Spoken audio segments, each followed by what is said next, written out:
You don't need me to tell you that humanity is in a deep crisis. Everyone can feel it. We know a tectonic struggle is now taking place between the forces of freedom and those who love darkness, bondage, and enslavement. Yes, my friends, evil is rising. But take heart. For every action, there is an equal and opposite reaction. Recently, New World Order operative Hillary Clinton admitted they're losing the info war. We are in an information war, and we are losing that war. The globalists are scared. They've overreached. The future of the info war is in your hands. Join pacman.pt.vu. Download the thousands of special video reports, ebooks, and more, and get them out to everyone you know. Continue to spread the word about the broadcast on YouTube, Facebook, Twitter, and every other globalist propaganda platform. We are going to use their system against them. The info war now goes into high gear.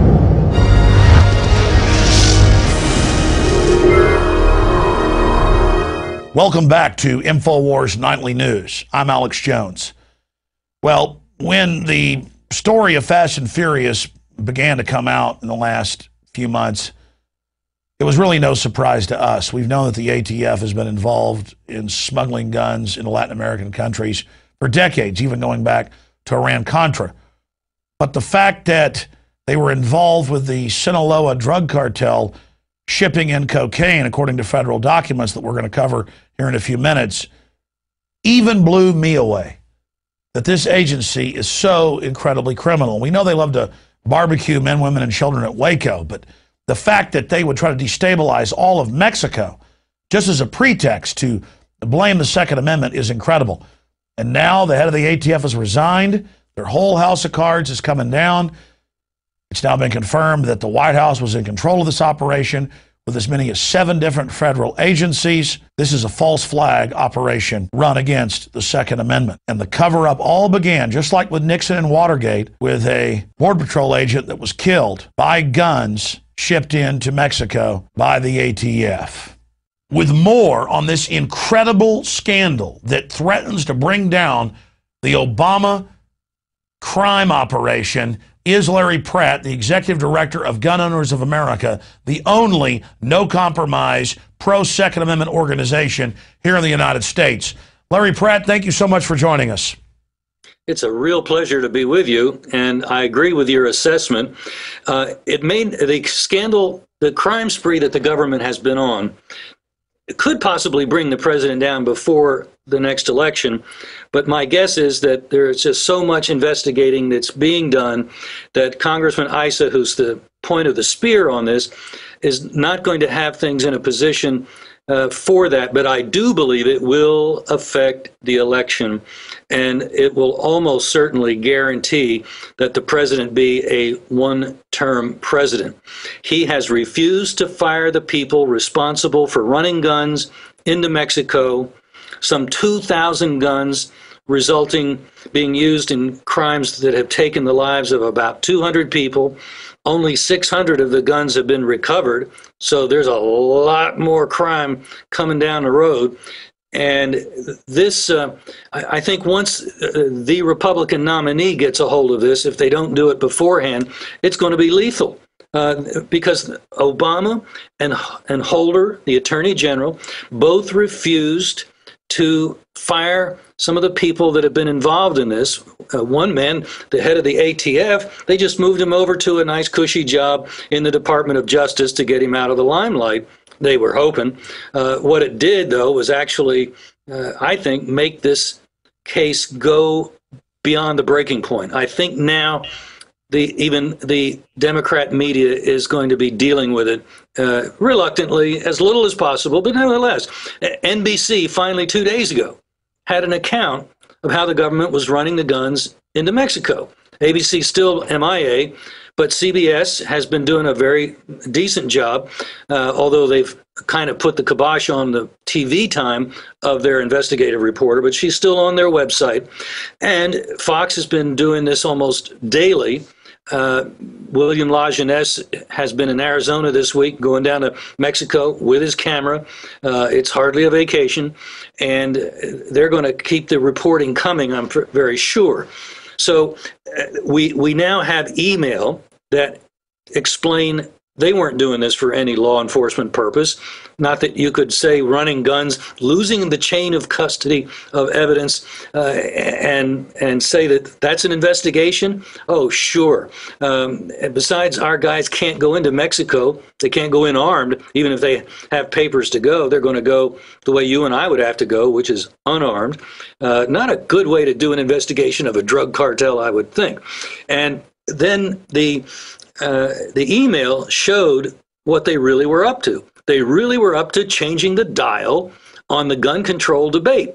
They wanted to do something to substantiate what's actually a lie, that 90% of the guns used in crime in Mexico come from the United States. Well, among the guns that could be traced, that the Mexicans thought could be traced, gun-related crimes that would occur down in Mexico, some of their documents showed they were actually pleased at the increase in violent crime in Mexico following the beginning of this program in October of 2009. Now, Larry,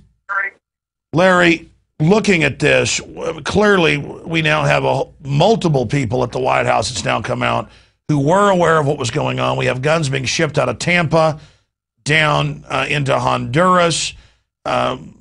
We have the El Paso Times reporting on the Sinaloa gang allowed to ship in thousands of kilos of cocaine by the U.S. government. What's really going on here at the end of the day? I mean, this is massive. This makes Watergate look like something a choir boy would do in comparison. I mean, will this bring down Obama? Well, Richard Nixon got into a cover-up, and that's what got him in trouble. And he wasn't trying to cover up some 200 bodies. But that's exactly what Obama did, certainly this week, when Melson was allowed to move laterally from the ATF to the Justice Department, and Obama and Holder obviously signed off on that. I mean, that's a big deal when the head of one of your agencies is being transferred to another agency. And I think he's inescapably got ownership now, and ISA is certainly going to use that point, and he will articulate it, and hopefully other Republicans will learn from him how to sing this song, because if enough of them start to talk about it and make it as it should be, as big an issue as the jobs killing that Obama's been doing. He's killing two things, jobs and Mexicans. And that ought to be the focus of what the opposition party is talking about. Both are true, both are accurate, both, nobody hardly yet has seen the Fast and Furious as a big issue because the Democrat media has been covering rather well. But I think that is beginning to change. That's what we've seen. Even the number of interviews that we've been doing here has gone up sharply this week following what happened with Melson. So it seems to me that the word is finally out that, oh, the government was on a crime spree. What is going on here? And I think now the big networks and some of the big papers they're going to either have to get into this, or they're going to continue to lose circulation and coverage. Now, Larry, in closing, they've been caught perjuring themselves. The head of the ATF has had to step down. It's come out that a whole bunch of federal agencies were involved and that this was directed by the White House. So where does this go? A, where do you see this investigation going? But B, from your own analysis, what was really going on here? Because you've got the drug dealing, all of it. Well, some of the email now, I think, are going to put Mr. Newell in jail for perjury. I mean, I think it's a clear-cut case because his denials under oath about deliberately walking guns into Mexico are now blown out of the water because Newell, back in the middle of this whole mess, was pleading with three guys on the National Security Council in the White House to, hey, can't you convince the Mexicans to cooperate with us so we can try to keep track of the guns when they go south of the border?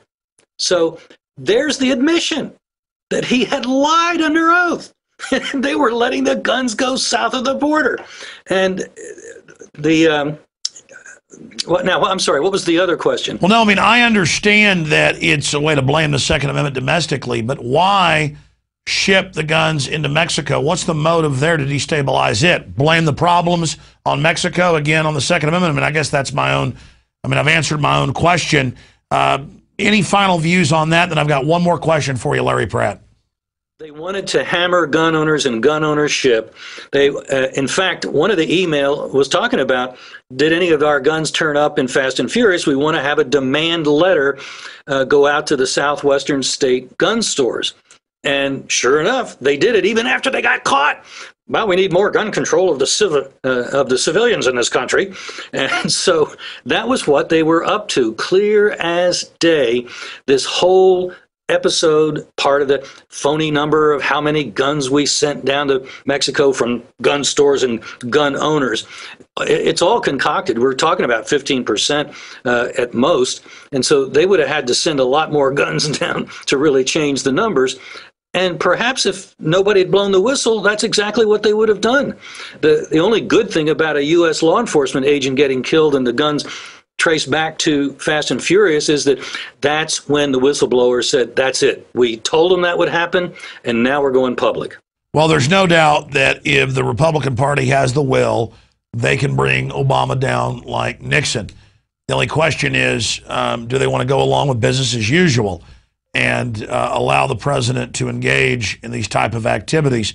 Now, in closing, briefly, Larry, of gunowners.org, I want to get into some articles that I have out of the Orleans County Record in Massachusetts. I've got them out of Indiana. I've got them out of Arizona. I've got them all over the country where they're raiding gun dealers, confiscating all their guns and not even charging them, where gunsmiths at their houses are being raided, people buying 500 rounds of ammo are being raided. They're going and questioning people that buy rifles. So while the government is being caught shipping guns all over Latin America and allowing drug cartels to ship narcotics in, according to federal documents that have been filed in court, they're really going in an extrajudicial way after gun dealers and others. What's going on here? One of the whistleblowers pointed out that they were trying to change the narrative by having some big, juicy case that they could show to the American people why more gun control was needed. And that was this suggestion. It came via a whistleblower, I should say, but it was an attempt to change the perception as soon as Cheryl Atkinson had aired her first story about John Dodson, one of the first whistleblower to go public, and they were hoping they could have a media campaign of their own to make themselves look good again. And so I think that's what all of this harassment is. Plus, let's face it, we've never had somebody as anti-gun as Eric Holder and Barack Obama in these two top positions. And so partly out of ideological drive, they're doing this because this is really the only avenue available to them is administratively using their executive powers. The Congress isn't going along with this. And by the way, one of the things we're going to be telling the Congress in the course of things when we can schedule it in the email that we send out to our members asking them to get in touch with their congressman is, if you vote to refund Obamacare in the next continuing resolution, which comes up for a vote at the end of September or before that, but they have to have a new budget October 1st. If you vote to continue funding that, continue funding the program that blocked the reimportation of rifles and some shotguns by the federal boys at the State Department in this case, and BATF. If you vote to do a number of other things and do not defund those functions, the administrative harassment that is being conducted right now by this anti-gun administration, then we won't believe when you tell us that you're against Obamacare, that you're against the banning of the reimportation of these firearms and all those kinds of things. We'll tell you that that's a lie. And that's the message that we're going to be sending to the Congress. All right, Larry Pratt, thank you so much for being out there and putting out your legislative alerts. People can sign up at gunowners.org for those free alerts, or they can sign up and become a paying member because you are the only no-compromise second